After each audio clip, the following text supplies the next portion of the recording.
Pengamat politik dari Universitas Al-Azhar Indonesia, Ujang Komarudin mengatakan, Gubernur Jawa Tengah Ganjar Pranowo akan bermain cantik terkait pemilihan Presiden 2024.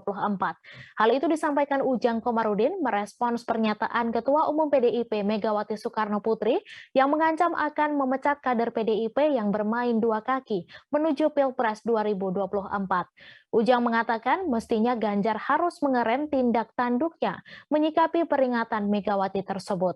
Namun di sisi lain, gerakan untuk mendukung Ganjar sudah menyebar kemana-mana, seperti yang dilakukan para relawan.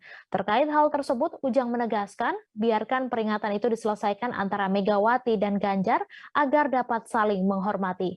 Ujang menjelaskan, siapapun yang menjadi kader partai politik harus patuh terhadap aturan atau ikatan yang telah dibuat. Sebab menurutnya ketika hal tersebut dilanggar akan terjadi konflik-konflik yang sebetulnya tidak perlu terjadi di internal parpol. Diberitakan sebelumnya, Ketua Umum DPP PDIP Megawati Soekarno Putri secara tegas menegur kader partai yang mulai melakukan manuver-manuver politik. Bahkan Megawati dengan tegas siap memecat kader yang melakukan manuver politik.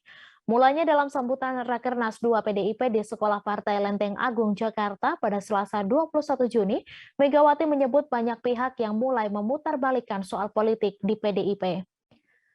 Megawati juga mengingatkan bahwa dalam keputusan Kongres 5 PDIP, Ketua Umum Partai memiliki hak yang namanya hak prerogatif, di mana hanya Ketua Umum yang menentukan siapa yang akan menjadi calon presiden dari PDI Perjuangan. Jangan lupa subscribe, share, komen, dan like ya!